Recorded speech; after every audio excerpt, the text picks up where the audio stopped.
오늘 믿음 가능성이 아니라 당위성을 따름이라는 제목으로 말씀 증거하겠습니다.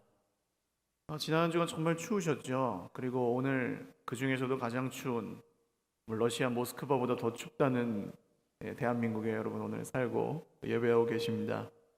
근데 아주 날짜를 너무 잘 잡아서 지난 한 주간 특별 저녁 기도회를 9시마다 나오셔서 하셨는데 역대 기도를 위해 모인 모임 중에서는 가장 많은 분들이 함께 나오셔서 기도하셔서 참 하나님께 감사했고, 무엇보다 제가 가장 큰 은혜를 받았던 것은 정말 옳은 길, 하나님께서 원하시고 기뻐하시는 일을 위해 지금도 헌신하고 희생하는 주의 백성들이 계시다라는 것을 눈으로 보고 하나님께 감사하며, 또한 저의 기도도 많이 변화되었던 그런 한 주였습니다.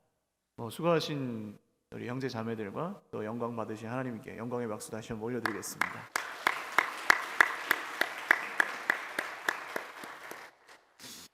그 추운데도 일주일 동안 계속 나오시는 이유에 대해서 제가 굉장히 궁금했어요. 사실 준비 기간이 짧았기 때문에 제가 충분히 소화된 메시지로 하지를 못했고, 또 이 내용 자체도 어떻게 보면 굉장히 좀 우리가 평소에 듣던 메시지와 좀 다른 성격이었기 때문에 계속해서 이 추운 날씨를 뚫고 여러분들이 기도하러 나오시는 것들이 좀 한편으로는 제가 믿음이 없는 거죠. 의아하게 느껴지기도 했습니다. 그런데 형편을 바라보았거나 상황을 바라보았거나 우리의 모습을 바라보았다면 나오실 수 없었을 텐데 어떻게 계속 그렇게 나오셨는지에 대해 생각하다가 우리 인생이 이제 정말 무엇을 따라 사는 인생인지에 대해서 고민하게 되었습니다. 예배를 오늘 나오실 때도 아마 그런 생각이 드셨는지 모르겠습니다만, 예배를 드리러 갈 때 갈 수 있을까? 갈 수 없을까? 가야 되나? 안 가도 되나? 이런 생각이 우리에게 든다면 이것은 가능성을 따르는 것이죠. 가능성을 바라보면 대부분 못하게 됩니다. 언제나 되는 이유보다는 안 되는 이유가 훨씬 많거든요. 그리고 여러분, 오늘 그럼 여기에 오신 분들, 꾸준히 계속해서 하나님께 기도하고 예배하실 수 있는 분들은 무엇을 붙들고 오신 겁니까? 그게 당위성입니다. 무엇이 옳은지에 대한 것을 확실히 붙들고, 옳으니까 무엇이 방해하든 나는 간다, 예배 드린다 하고 오신 거죠. 오늘 이 두 삶의 방식에 대해서 말씀을 나누려고 합니다. 그리고 진짜 믿음이 어떤 것인지, 믿음을 따라 사는 하나님의 나라의 백성들은 어떤 삶을 살아야 되는지에 대해서 함께 말씀을 나누려고 하는데요. 바울은 로마서에서 이 세대와 오는 세대를 구분해서 설명하고 있습니다. 쉽게 표현하면 이 세대는 세상 나라를 의미합니다. 그리고 오는 세대는 예수님으로 인해서 이미 시작된 그 하나님의 나라, 그리고 지금도 계속해서 이루어지고 장차 주님 다시 오실 때 완성될 그 하나님의 나라가 바로 오는 세대입니다. 그런데 이 세대의 풍조는 특징은 자기 중심성입니다. 모든 사람들이 자기를 사랑하고 돈을 사랑하고 무례하고 무정하고 이런 말씀으로 표현되듯이 사람들은 모두 자기가 주인 되어 살아가려고 하는 것이 이 세대의 특징이죠. 그리고 성경은 분명하게 그것을 죄라고 말합니다. 이 죄가 인간과 하나님 사이의 관계를 완전히 깨뜨렸죠. 그래서 이 세상은 점점 좋아지고 있지 않고 망가져가고 있습니다. 그런데 하나님의 사랑하심에 따라 예수님이 이 땅에 오심으로 하나님 나라가 시작되었습니다. 할렐루야. 그리고 예수님의 십자가와 부활을, 예수님이 하나님의 아들이심과 우리 인생의 구주요 주님이심을 믿는 모든 사람들마다 하나님 나라의 백성이 되었습니다. 다른 조건은 필요 없습니다. 오직 믿음으로, 오직 하나님의 은혜로 우리는 예수님을 믿어서 하나님 나라의 백성이 되었습니다. 이제 여러분, 우리가 따라가야 할 길, 우리가 이 신분에 맞게 그 하나님 나라의 백성답게 살아가야 될 유일한 길은 믿음으로 사는 것입니다. 가능성을 따라서 사는 것이 아니라 당위성을 따라서 사는 삶. 다시 말을 바꾸면 계산하며 사는 인생이 아니라 하나님을 믿음으로 사는 삶이 우리 하나님 나라의 백성의 삶입니다. 그러나 우리가 지금은 세상에 살아가고 있기 때문에 우리 삶의 자원들이 한정되어 있죠. 모든 사람이 바쁘게 살고 덜 바쁘게 사는기는 하겠지만 24시간 이상을 누리지 못합니다. 어떤 사람에게만 시간이 48시간이어서 그 사람이 더 유리하고 그런 게 없죠. 우리가 가진 돈도 마찬가지입니다. 한계가 있죠. 아무리 돈이 많은 사람도 그 돈을 다 쓰고 나면 쓸 돈이 없습니다. 시간, 열정, 모든 것들이 마찬가지입니다. 그렇다면 이 세상에서는 그런 것들을, 그 한정된 자원을 지혜롭게 투자해서 많은 결과를 거두는 것을 성공이라고 하고, 그런 사람을 잘 사는 사람이라고 표현을 하죠. 그런데 우리가 방금 이 계산과 믿음이라고 나눈 것은 쉽게 말해서 세상 나라의 투자 원리와 하나님 나라의 투자 원리라고 다시 표현할 수도 있을 것입니다. 세상 나라에서는 가능성을 보고 투자합니다. 누울 자리를 보고 발을 뻗고요, 돌다리도 두들겨 보고 건너고, 실패할 것 같은 건 아예 하지 않죠. 그게 세상 나라의 투자 원리, 즉 계산입니다. 가능성을 보고 사는 거죠. 그러나 하나님 나라의 투자 원리는 다르죠. 당위성을 따라 투자하고 믿음으로 투자하기 때문에 어떻게 살아갑니까? 누울 자리가 아니어도 발을 뻗습니다. 할렐루야. 당장 무너질 것 같은 외나무 다리여도 하나님이 건너라고 하시면 건넙니다. 아멘. 실패할 것 같고 망할 것 같은 일이라도 그것이 하나님의 뜻이라면 갑니다. 이것이 믿음을 따라, 당위성을 따라 투자하는 하나님 나라 백성의 삶이죠. 왜 그렇게 합니까? 근데 그것이 옳기 때문에, 그것이 맞기 때문입니다. 할렐루야. 오늘 바울이 말하는 이 믿음의 당위성, 진짜 옳은 길이 무엇인지에 대해서 로마서 12장 1절, 2절, 3절에서 한 3가지 정도로 정리해 보려고 하는데요. 첫 번째로 우리가 마땅히 드려야 할 것은 예배입니다. 1절 말씀 같이 읽어보겠습니다. 시작. 그러므로 형제들아, 내가 하나님의 모든 자비하심으로 너희를 권하노니 너희 몸을 하나님이 기뻐하시는 거룩한 산 제물로 드리라. 이는 너희가 드릴 영적 예배니라. 아멘. 예배는 하나님 나라의 백성들이 마땅히 드려야 하는 것입니다. 드려도 되고 안 드려도 되는 선택사항, 가능성의 문제가 아닌, 반드시 하나님 나라의 백성이라면 예배 드려야 합니다. 할렐루야. 그런데 오늘 바울은 특이하게 영적 예배라는 단어, 성경에서 제가 알기로는 여기밖에 등장하지 않는 영적 예배라는 단어를 쓰고 있습니다. 여기서 쓰인 이 영적이라는 단어는 헬라어 성경을 보시면 성경에 그렇게 많이 나오는 단어가 아닙니다. 그런데 두 가지 뜻을 갖고 있다고 해요. 신령한이라는 뜻을 갖고 있고, 여기 영적이라는 뜻을 갖고 있고, 한 가지는 합당하다라는 뜻입니다. 그러니까 이 세번역이라는 성경의 번역본은 이것이 여러분이 드릴 합당한 예배입니다, 이렇게 번역을 하기도 합니다. 그러니까 예배는 우리가 하나님 앞에 영적으로 드리는 동시에 마땅히, 반드시, 합당하게 드려야 하는 것이 예배라는 거죠. 오늘 우리는 하나님을 예배하고 있습니다. 이 예배는 구원받은 하나님의 백성인 우리가 하나님께 드리는 것입니다. 할렐루야. 이게 왜 중요합니까? 이게 먼저기 때문이에요. 하나님께 드리는 게 먼저입니다. 우리가 무엇을 받기 위하여 나오는 것이 아니에요. 받지요. 그러나 그게 목적이 아니라 하나님께 우리가 예배를 드리면 그 열매로, 그 예배의 결과로 우리가 하나님께 받는 것들이 있을 뿐입니다. 그런데 오늘 바울이 무엇을 드린다고 표현하죠? 몸을 드리라고 합니다. 여러분, 예배의 시작은 우리의 몸을 드리는 것입니다.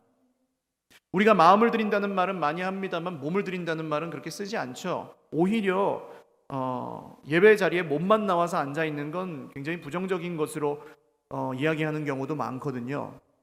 그러나 오늘 주님이 분명히 우리에게 드리라고 하는 것이 몸입니다.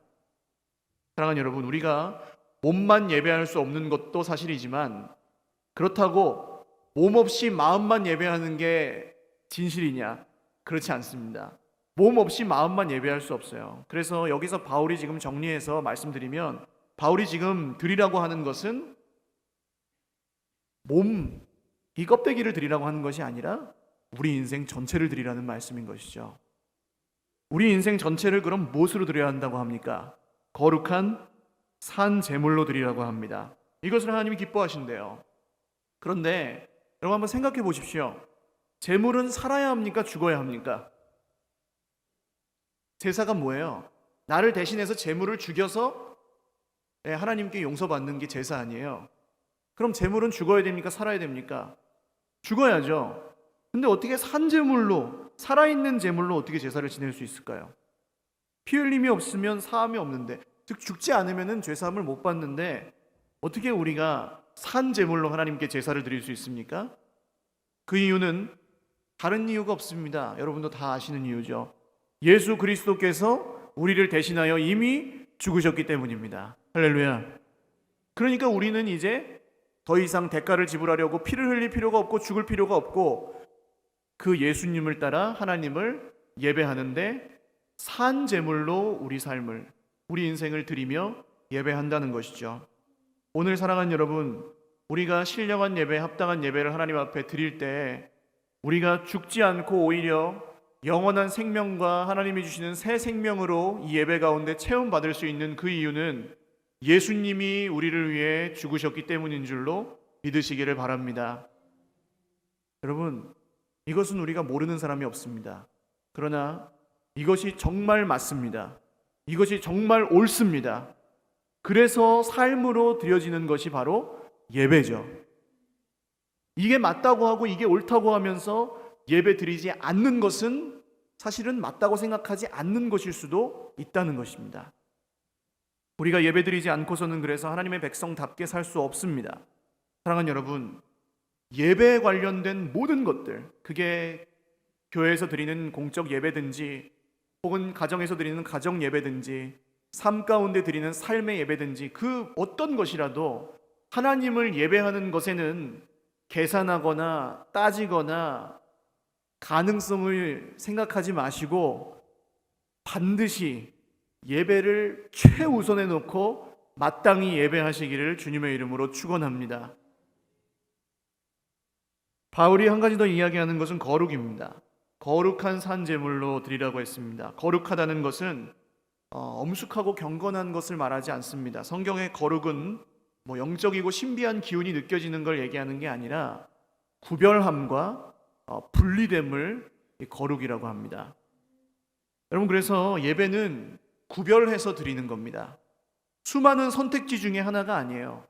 막 정신없이 살다가 그러고 보니까 예배를 너무 안 했네 하고 갑자기 예배를 하고 이런 느낌이 아니라는 겁니다. 예배는 우리 삶의 모든 것들로부터 완전히 구별되고 분리되어서 하나님 앞에 드리는 것입니다. 그러니까 세상에 속한 것들을 여전히 움켜쥐고 하나님을 예배할 수 없고, 내가 나의 주인 되어 있는 상태로 우리는 예배할 수 없고, 여전히 계산하고 머리가 그냥 막 가능성 안에서 막 돌아갈 때 하나님을 예배하기가 어려운 것입니다. 여러분, 이것이 하나님 나라의 백성이 가져야 될 당위성입니다. 몸이 아픈 사람, 큰 질병에 걸린 사람은 어디를 가죠? 하늘나라로 갑니까? 큰 병에 걸린 사람은 어디로 갑니까? 병원에 가야죠. 여러분, 늘 말씀드리지만 이 반응을 해주셔야 설교가 일찍 끝납니다. 또 배가 엄청 고파요. 한 열흘 정도 굶었어요. 그러면 그 사람은 눈에 보이는 게 없죠. 그냥 바위돌을 봐도 치킨처럼 보이고 그러지 않겠습니까? 먹을 걸 먹어야죠. 잠을 한 3일 밤을 못 잤어요. 그럼 이 사람은 세상 없어도 누가 업어가도 뭐 해야 됩니까? 잠을 자야 되죠. 하나님의 백성이 예배 드리는 건 이것과 똑같은 겁니다. 배고파지니까 밥 먹고 졸리니까 자고 아프니까 병원 가는 거랑 똑같이 하나님의 백성이기 때문에, 예수 그리스도께서 우리를 구원하셨기 때문에 우리는 하나님께 예배 드리는 것이죠. 그래서 당연한 거예요. 선택사항이 아니고 그래서 구별되어야 하는 것입니다. 다른 게 침범할 여지가 없는 거예요. 현대인들은 근데 엄청나게 바쁩니다. 그래서 목사님들끼리 만나도 목회 현장이 너무 예전 같지 않다. 다 맞벌이에 돈 버느라 힘들고 경제가 어렵고 애들 공부시켜야 되고 밤엔 자야 되고, 우리가 예배 드리지 못할 이유가 예배 드릴 이유보다 훨씬 많은 것처럼 느껴지는 그런 세상에 살고 계시단 말이에요. 그러나 성경은 분명히 경고합니다. 히브리서 10장 25절에 이런 말씀이 있죠. 모이기를 패하는 어떤 사람들의 습관과 같이 하지 말고 오직 권하여 그날이 가까움을 볼수록 더욱 그리하자. 아멘. 오늘 예배하고 있는 저와 여러분이 그래도 반드시 예배해야 됩니다라는 이 말씀을 드려야 되는 이유는 바로 여기 있습니다. 이 세상은 점점점 모이기를 패하며 하나님께 드리는 예배를 수많은 선택사항 중에 하나, 가능성의 문제로 끌어가 버리기 때문이에요. 교회 가도 되고 안 가도 된다. 예배 드려도 되고 안 드려도 된다. 믿어도 되고 안 믿어도 된다. 그거 하나님이 주실 수 있지만 돈 많아도 그거 해결할 수 있다. 이런 식으로 끌고 가는 게 이 세상의 원리 아니에요. 여러분, 지금이라도 우리가 예배하지 않을 100가지 이유를 댈 수 있습니다. 그런 세상의 원리를 따르면. 그러나 다 틀린 말입니다. 할렐루야. 우리는 돈으로 사는 인생이 아닙니다. 아멘. 우리는 세상의 성공을 추구하고 그것을 목적으로 사는 인생이 아니에요. 우리는 여러분, 사람이 우리를 어떻게 할 수 있는 인생이 아닙니다. 하나님이 우리의 주인이시고 우리 하나님 나라의 백성이 되었기 때문에. 그래서 마땅히 우리가 하나님 앞에 드려야 될 것은 예배입니다. 사랑하는 여러분, 노후 준비를 위해서 사는 인생이 아니에요. 우리는 애를 잘 키우는 게 우리의 목적이 아닙니다. 우리는 하나님께 예배하기 위해서 사는 인생입니다. 이것이 맞습니다. 이것이 옳습니다. 그래서 우리는 예배합니다. 올 한 해 여러분, 그 무엇보다 하나님 앞에 우리가 드리는 예배를 철저하게 구별하여 드려보시기를 주님의 이름으로 축복합니다. 그리고 하나님께서 우리 인생에 어떤 일을 이루시는지를 보십시오. 두 번째, 우리가 마땅히 경험해야 할 것이 있습니다. 그것은 변화예요. 2절 말씀 한번 읽겠습니다. 시작. 너희는 이 세대를 본받지 말고 오직 마음을 새롭게 함으로 변화를 받아 하나님의 선하시고 기뻐하시고 온전하신 뜻이 무엇인지 분별하도록 하라. 아멘. 이 세대를 본받지 말라 했습니다. 여러분, 세상 사람들을 본받으려고 사시는 분은 아마 이 자리에 없을 거라 생각합니다. 예수님을 조금이라도 아는 분들은 세상 사람들처럼 살려고 하진 않으세요. 그게 목적은 아니에요, 이제. 그런데 여러분, 뭐가 문제입니까? 우리가 애써 본받으려 하지 않아도 이 세상의 풍조가 이미 우리 삶에 깊숙이 들어와 있다는 데 문제가 있습니다. 그래서 여러분, 이 세상은 이 가능성, 즉 이 계산, 그러니까 이 세상은 우리에게 믿음으로 사는 걸 가르치지 않습니다. 학교에 애들을 보내보시면 아시겠지만 학교에서는 뭘 가르칩니까? 성공하는 법, 잘 사는 법, 사람답게 사는 법, 남보다 잘하는 법, 뭐 이런 것들을 가르치잖아요. 손해보지 않는 법, 내 밥그릇 챙기는 법, 남에게 우습게 보이지 않는 법, 그리고 아주 왜곡된 성공의 그림 같은 것들을 이 세상은 우리에게 보여준다니까요. 근데 여러분, 우리가 이런 것들을 우리 자녀에게도 가르치고 있지 않습니까? 부지불식간에. 목사님이 이렇게 악한 세상에서는, 그렇게 순수해서는 살아남을 수가 없어요. 여러분, 이 말은 반성경적인 말입니다. 물론 여러분, 우리가 계산하지 않고 사는 사람은 없어요. 저도 계산을 하고 저도 그런 가능성을 잴 때가 있습니다. 그러나 그게 먼저가 아니라는 말씀을 드리는 거예요. 지금은 하나님이 살아계신데 우리가 계산으로 삽니까? 절대로 아닙니다. 믿음으로 살아야죠. 할렐루야. 이것을 여러분 아예 계산하는 걸 안 가르치기가 어려우실 수 있어요. 그러나 그보다 먼저 믿음으로 사는 걸 가르쳐 주시라는 겁니다. 목사님, 사람이 어떻게 그렇게 완벽할 수 있나요? 여러분, 이 이야기가 완벽에 대한 이야기가 절대 아니라는 것을 기억하십시오. 할 수 있냐 없냐, 못하면 적당히 하든지 하지 마라. 세상은 이렇게 나오거든요. 그러나 할 수 있고 없고의 문제가 아니라 그것이 맞느냐 틀리냐, 하나님 앞에서 이것만 고민하시기를 바라요. 여러분, 마음을 새롭게 하라고 오늘 바울이 이야기합니다. 이 세대를 본받지 말고 마음을 새롭게 하래요. 우리 몸은 예배로 이미 드렸습니다. 거룩한 산 제물로 드렸어요. 그리고 이제 새로워지는 게 우리 마음입니다. 그런데 여기서 새롭게 한다는 뜻의 헬라어 단어는 성경의 다른 곳에서도 나오는데 디도서 3장 5절에 나옵니다. 같이 한번 읽어보실까요? 우리를 구원하시되 우리가 행한 바 의로운 행위로 말미암지 아니하고 오직 그의 긍휼하심을 따라 중생의 씻음과 성령의 새롭게 하심으로 하셨나니. 아멘. 이 새롭게 하심의 주체가 누굽니까? 성령님이 하신다는 거예요. 할렐루야. 내가 결심하는 것이 아니에요. 내가 결심해가지고 새로워지는 게 아닙니다. 성령이 나를 새롭게 하시는 건데요, 드리지 않으면 새롭게 하심도 없다는 겁니다. 우리가 예배로 드렸기 때문에, 우리 몸을, 우리 모든 인생을 하나님께 드렸기 때문에 누가 이제 다스리세요? 예, 하나님이, 성령이 다스리셔서 우리가 새로워지는, 아주 정말 원리에 합당하고 이치에 합당한 그런 말씀입니다. 여러분, 드리지 않으면 새롭게 하심이 없습니다. 할렐루야. 그거 믿으시기 바라요. 그러나 드리면 반드시 새롭게 하십니다. 아멘. 왜 그렇습니까? 이 약속이 인간 목사의 말이 아니라 신실하신 하나님의 약속이기 때문에 그렇습니다. 그래서 우리는 마음이 새롭게 되어서 변화를 받습니다. 이것도 역시 변할 수도 있고 안 변할 수도 있고의 문제가 아닙니다. 가능성의 문제가 아니에요. 반드시 변합니다. 할렐루야. 저는 사역에 처음부터 지금까지 한 번도 변하지 않는 믿음이 있습니다.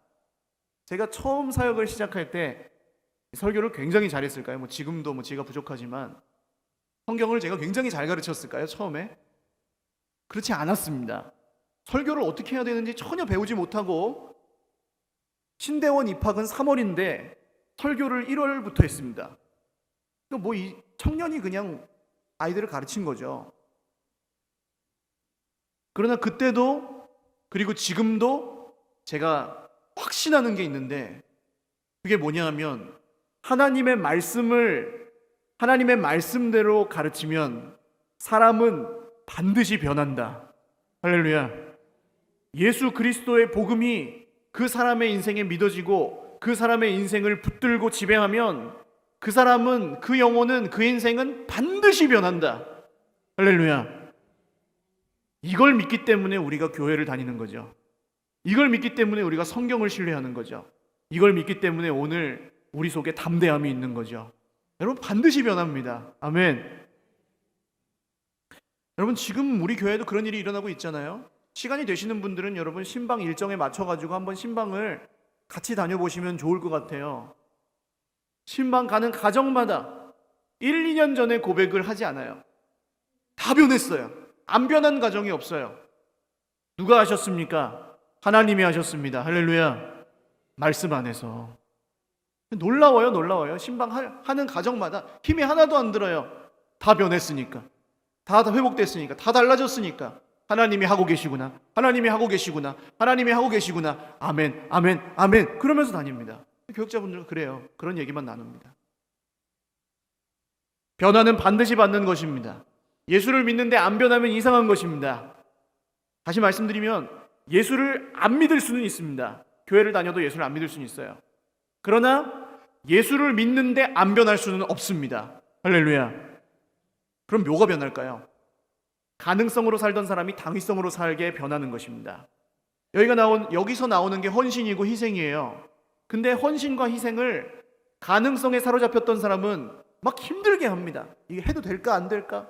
이거 하면 내가 복 받을까 못 받을까? 막 이런 것만 생각하니까 힘들어요. 그러나 이제 해야 된다. 이게 맞다라는 것을 확신한 사람은 그 사람에겐 더 이상 헌신이 아니고 희생이 아닙니다. 그럼 뭡니까 이건? 투자입니다. 처음에 말씀드렸잖아요. 진짜 귀한 것을 위해 드리는 것은 헌신이나 희생이 아니라 투자라는 것이요.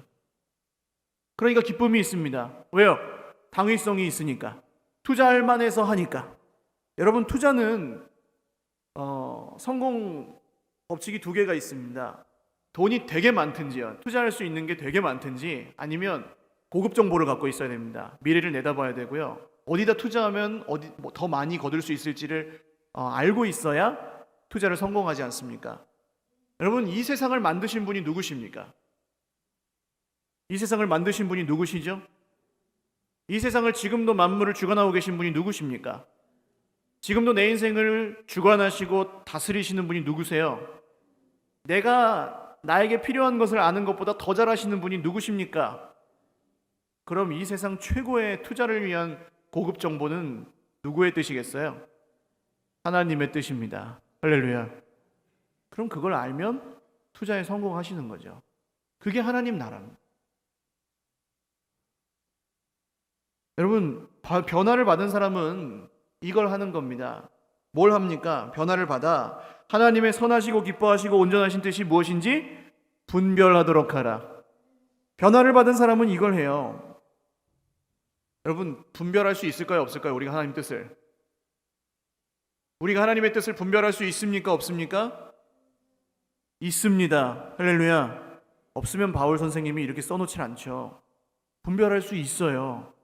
하나님께 예배를 드리고 하나님께 마음을 새롭게 함으로 변화를 받으면 하나님의 뜻을 분별할 수 있게 된다는 것입니다. 누구든지. 그래서 이 변화를 받은 사람들에게 나타나는 특징이 있는데 그게 무엇입니까? 성경을 읽습니다. 왜요? 하나님의 선하시고 기뻐하시고 온전하신 뜻을 분별하기 위해서. 시키지 않아도 당연하니까 읽는 거예요. 성경을 읽으면 과연 내가 좋은 사람이 될까? 구원받을 수 있을까? 이런 문제가 아니에요. 이게 당연하니까 읽는 거예요. 여러분, 차이를 아시겠습니까? 그리고 성경 속에서 이제 하나님의 뜻을 분별하려고 노력하면서 살아가죠. 그리고 그 뜻을 구하는 기도를 자연히 드리게 됩니다. 또한 그 뜻을 이루기 위해서 정직하고 진실하게 최선을 다해서 살아갑니다. 이런 사람을 그리스도인이라고 하는 거죠. 한 가지 더요, 여러분. 이 변화를 받는다는 말이 명령법으로 쓰여져 있습니다. 그런데 이 헬라어에는 명령법을 쓸 때 현재 명령과 과거 명령이 있어요. 근데 이 구절은 현재 명령으로 쓰여졌거든요. 갑자기 무슨 어려운 얘기, 여러분 뜻은 하나도 안 어렵습니다. 현재 명령법에는 이런 의미가 담겨 있어요. 계속, 반복, 진행. 한글 성경에서 볼 수 없는 거라서 설명드리는 겁니다. 그러니까 이 말은 원래 이렇게 쓰여졌다는 거예요. 너희는 이 세대를 본받지 말아라. 그리고 변화를 받아라. 이렇게 쓰여져 있어요. 그러면 하나님의 뜻을 분별하게 될 거야. 그러니까 정리하면 이 변화를 받아라는 말 앞에 뭐가 들어가야 돼요? 계속해서. 할렐루야. 계속해서 변화를 받아라. 이렇게 말씀하시는 거예요.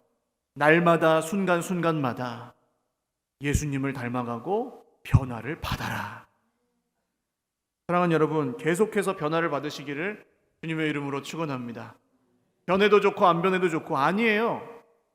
제자훈련 졸업했으니까 그만 변해 아니라고요.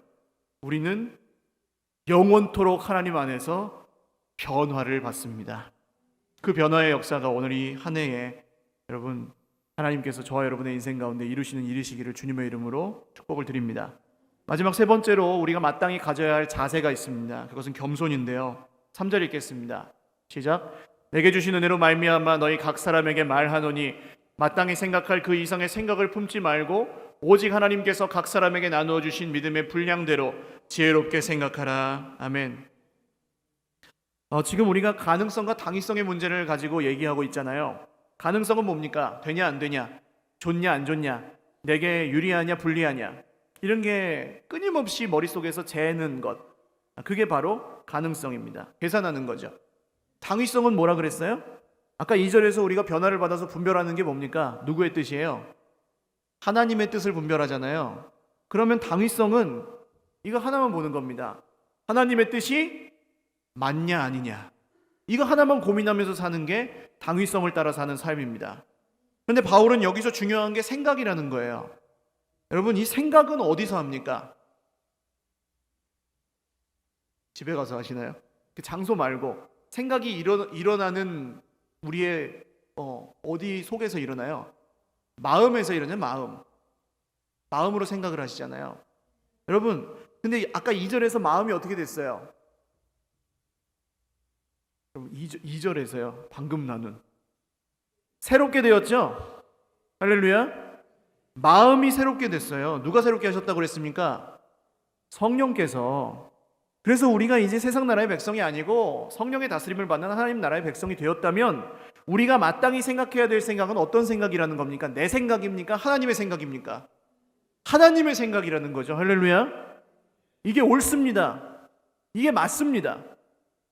근데 여러분, 예수님은 마음에 생각하는 것이 어디로 나온다고 말씀하시는지 아세요? 누가복음 말씀 한번 읽어보겠습니다. 시작. 선한 사람은 마음에 쌓은 선에서 선을 내고 악한 자는 그 쌓은 악에서 악을 내나니 이는 마음에 가득한 것을 입으로 말함이니라. 마음에 가득한 건 입으로 나옵니다. 그러니까 지금 내 생각이 변화되고 내 마음이 변화된 것은 우리가 보이지 않는다고 해서 모르질 않아요. 뭘 보면 알 수 있다는 겁니까? 그 사람의 입을 보면 안다는 거예요. 생각이 변하고 마음이 변한 걸 무엇으로 알 수 있다고요? 입을 통해 알 수 있다고요. 안 변한 사람, 안 변하는 사람, 변하기 싫은 사람은 입술로 자기 생각만을 말하고 다닙니다. 하나부터 열까지 다 자기 생각이에요. 그러니까 주어가 다 내예요. 나, 내가. 그러니까 여러분, 이 굉장히 무서운 겁니다. 아까 이 세대의 특징이 뭐라 그랬어요? 자기 중심성이라고 말씀드렸잖아요. 그러니까 변하지 않는 사람은 늘 거기서 사는 거예요. 여러분, 이게 지금 우리 입에서 나오는 말이 옳을 수도 있고 그럴 수도 있다는 그 가능성의 문제를 얘기하는 게 아닙니다. 그게 내 생각인지 하나님의 생각인지 이걸 분별하셔야 된다는 거예요. 대부분 우리 입에서 나오는 말은 옳습니다. 근데 누구한테 옳은 걸까요, 그게? 나한테 옳은 거죠, 나한테. 근데 우리는 그런 말들을 자꾸 없애고 하나님께 옳은 말들을 해야 된다고 하는 것입니다. 그게 하나님의 뜻이고 하나님의 생각이니까요. 한번 내 입술에서 나오는 생각들을 잘 분류해 보십시오. 내 생각이 많이 입에서 나오는지 아니면 하나님의 생각이 많이 나오는지. 내 생각엔 이건 이렇게 해야 되고 저건 저렇게 해야 되고 그건 그렇게 해야 되고 이게 없어서 안 되고 그 사람은 그것 때문에 안 되고 그 사람은 뭐 때문에 되고 어떻고 저떻고 이런 말을 내가 많이 하고 다니는지, 아니면 하나님이 정말 나를 구원하셨고 지금도 살아계셔서 역사하시고 보이지는 않지만 이 세상 만물을 다스리고 계시며 이 세상이 이렇게 악하고 패역하지만 그럼에도 불구하고 하나님이 이 세상을 치유하시고 구원하시는 그 놀라운 기적의 역사를 쉬지 않고 지금도 이루가고 계신다 라는 이런 믿음의 고백이 우리에게서 나오고 있는지, 어떤 사람이 여러분 이 세상의 고난을 이기는 사람이겠습니까? 어떤 사람이 이 세상이 감당할 수 없는 믿음의 사람이겠습니까? 어떤 사람이 여러분 지금 당한 우리의 모든 슬픔과 아픔과 고통을 능히 이길 수 있는 하나님의 사람이겠습니까? 하나님의 생각을 생각하고 하나님의 뜻을 말하는 그 사람이 바로 하나님의 사람입니다. 사랑하는 여러분, 물론 전자와 후자를 다 갖고 계실 거예요. 저도 그렇습니다. 저라고 해서 뭐 완벽하게 무슨 하나님 뜻만을 말하느냐, 그러지 않습니다. 순간순간 계산하고 순간순간 가능성을 재고 순간순간 저의 머리에 있는 제 생각을 말하고 그럴 때가 많아요. 그런데 아까 2절에 나온 변화라는 말에 주목하십시오. 변화가 뭘까요? 앞에 거는 점점 줄어들고 뒤에 거가 점점 많아지는 게 변화입니다. 할렐루야. 내 생각은 점점 없어지고 하나님의 생각으로 완전히 다스림을 받는 것이 여기 성경이 말하는 변화입니다. 그러면 사람들이 이런 변화를 받는 사람을 어떤 사람이라고 표현할까요?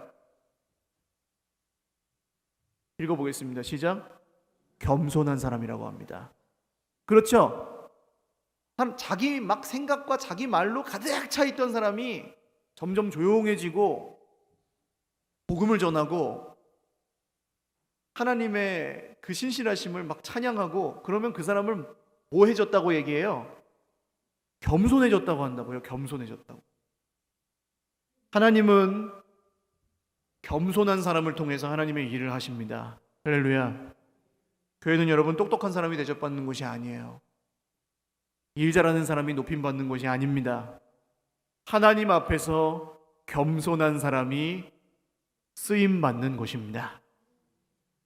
겸손에 대해서 잘못 이해하신 경우가 많은데요. 겸손은 무조건 난 못났어요, 난 못해요, 이런 게 겸손이 아니에요. 그거는 하나님이 하신다는데 왜 내가 못해요? 그건 겸손이 아니라 불순종에 가깝습니다.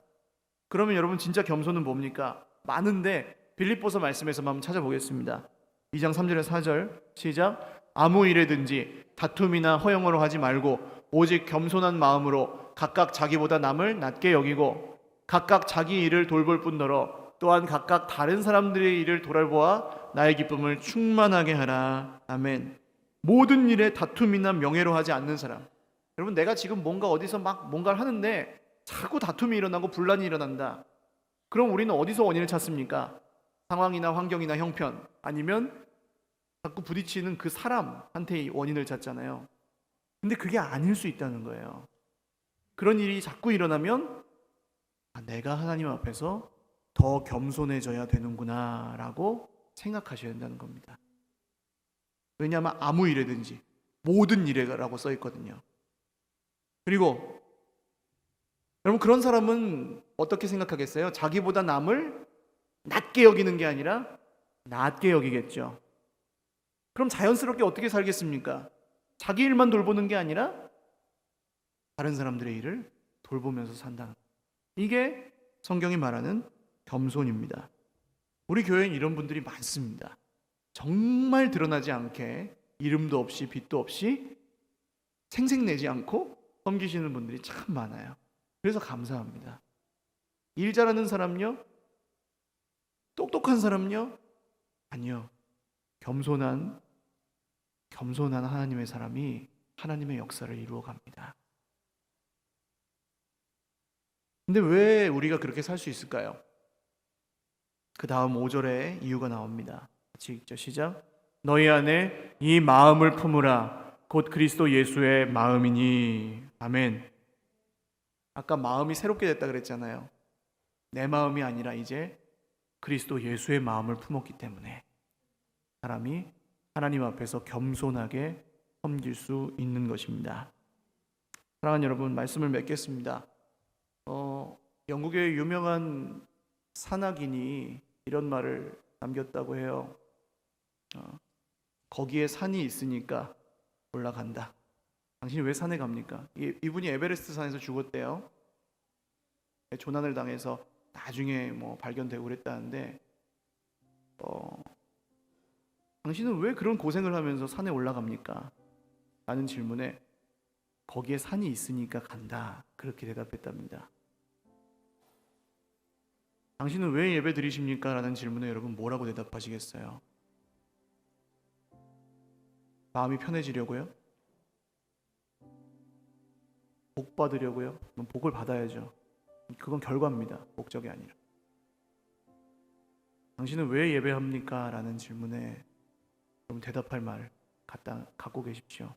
마땅히 내가 예배하는 이유는 하나님이 살아계시고 예수님이 나를 구원하셨고 내가 하나님의 백성이기 때문입니다.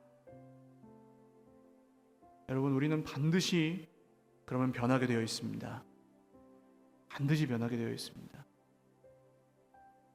엊그제 굉장히 충격적인 뉴스를 보셨을 거예요. 아버지가 초등학생 아들을 살해하고, 정말 입에 담을 수 없는 이런 일들이 왜 일어나고 있습니까? 사람들이 막 뉴스에서 엄청 분석을 하더라고요. 어렸을 때 받은 상처와 학대 때문이다. 학교에 2012년부터 안 나갔는데 학교에서 관리를 소홀히 해서 그렇다. 별의별 분석이 다 나오는데 저는 다 틀렸다고 생각합니다. 그게 본질적인 문제가 아니에요. 이 아버지가 경찰 조사에서 하는 이야기가 어떤 이야기였습니까? 나도 어렸을 때 많이 맞았는데 애가 그 정도 맞아가지고 죽을 줄 몰랐다. 나도 어렸을 때 많이 맞았는데 병원 가본 적 한 번도 없다. 병원에 왜 안 데려가셨어요? 병원 가본 적 한 번도 없다. 나도 그래서 병원 가야 되는 줄 몰랐다. 아니, 생각을 진짜 그렇게 하고 말하는 건지 모르겠는데 잘못했다는 개념 자체도 없는 거죠. 이거 여러분 학교에서 관리를 해가지고 해결이 되겠습니까? 그 사람에게 이게 맞는 거야 라고 가르쳐가지고 되겠습니까? 안 변한다는 거죠. 그런 건 여러분, 우리가 살고 있는 세상이 이 정도로 깨어진 세상입니다. 사람이 어떻게 해갖고 변할 수 있는 세상이 아니라는 거예요. 그러면 이제 우리가 택해야 될 길은 무엇입니까? 사람 속에 있는 그 가능성을 보고 사는 게 아니고 하나님이 옳다 하시는 길을 가시는 겁니다. 그래서 우리는 예배하고 변화를 받고 하나님 앞에서 늘 겸손하게 살아가는 거죠. 베드로전서 5장에 무슨 말씀이 나옵니까? 그러므로 하나님의 능하신 손 아래 겸손하라. 때가 되면 너희를 높이시리라. 할렐루야. 이 말씀을 신뢰하시고 여러분, 예배하고 변화받고 겸손한 마땅히 하나님 나라의 백성이 살아야 될 당위성의 삶을 살아가시기를 주님의 이름으로 축원합니다. 우리 찬양하고 같이 기도하죠. 우리가 마땅히 걸어가야 될 길이라고는 하지만 쉬운 길이라고 볼 수는 없습니다. 싸우면서 가고 피 흘리면서 가야 될 길입니다. 그러나 주님이 함께 가시니까 갈 수 있어요. 여러분, 찬양하며 정말 하나님이 이 길에서 우리를 인도하실 것을 신뢰하며 같이 기도했으면 좋겠습니다.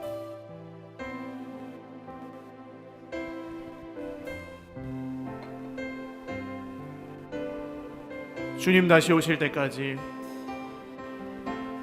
주님 다시 오실 때까지 나는 이 길을 가리라. 좁은 문, 좁은 길, 나의 십자가 나의 가는 이 길 끝에서, 나의 가는 이 길 끝에서 나는 주님을 보리라. 영광의 내 주님, 영광의 내 주님 나를 맞아주실 것입니다. 나를 맞아주시리. 주님 다시 오실 때까지, 주님 다시 오실 때까지 나는 일어나 달려가리라. 나는 일어나 달려가리라. 주의 영광 온 땅 덮을 때 나는 일어나 노래하리. 나는 일어나 노래하리. 내 사모하는 주님, 내 사모하는 주님, 온 세상 구주시라. 내 사모하는 주님, 영광의 왕이시라. 내 사모하는 주님, 내 사모하는 주님, 온 세상 구주시라. 온 세상 구주시라. 내 사모하는 주님, 영광의 왕이시라. 기도하겠습니다. 여러분, 오늘 말씀을 들으시고 마음에 감동이 있어서 정말 예배를 하나님 앞에 구별하여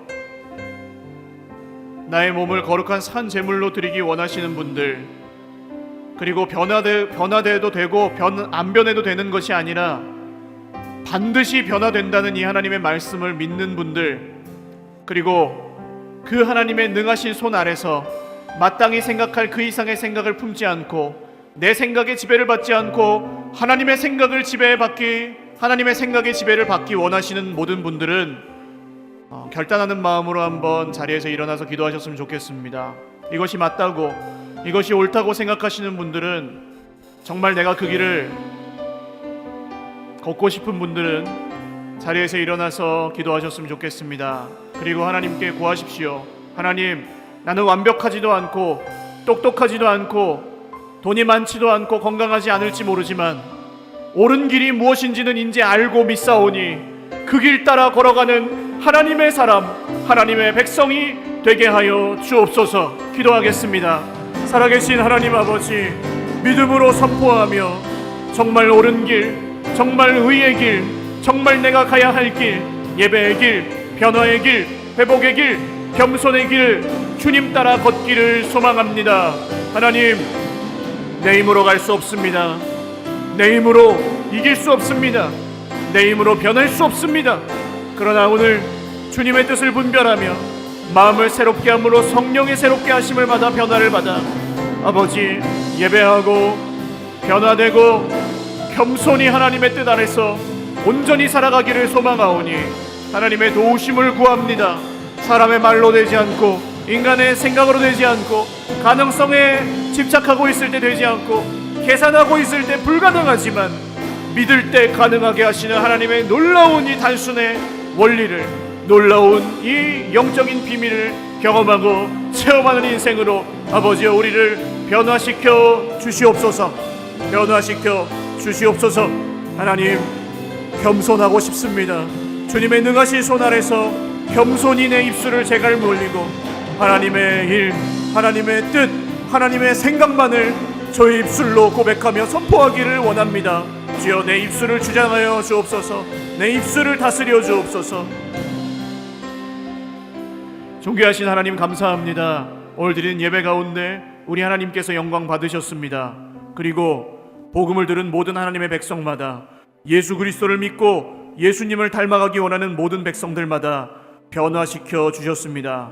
앞으로도 하나님은 반드시 이 일을 하실 것이고 그렇기에 이 소망 없는 세상에 살면서 우리는 하나님 나라를 꿈꿀 수 있습니다. 주님, 선포하며 믿음으로 고백한 모든 것들이 부끄럽지 않도록 우리의 삶 가운데 계속 이 예배가 이어지게 하여 주시고, 우리의 입술을 통해 하나님, 내 생각, 내 말, 내 기준, 내 계산은 다 버리고 십자가에 못 박아 버리고 오직 주님의 생각, 하나님의 뜻, 하나님의 신실하시고 온전하시고 기뻐하시는 그 뜻만을 분별하는 하나님의 모든 백성들이 되게 하옵소서. 오늘 모든 당한 고난과 모든 당한 질병과 모든 당한 문제가 이 모든 하나님의 역사 위에 다 안개처럼 사라지게 하시고, 문제가 되지 않는 인생, 결코 문제에 발목 잡히지 않는 인생, 계산하지 아니하고 믿음으로 살아가는 당위성의 인생을 살아가게 하여 주시옵소서. 감사하옵고 예수님의 이름으로 기도 올리옵나이다. 아멘.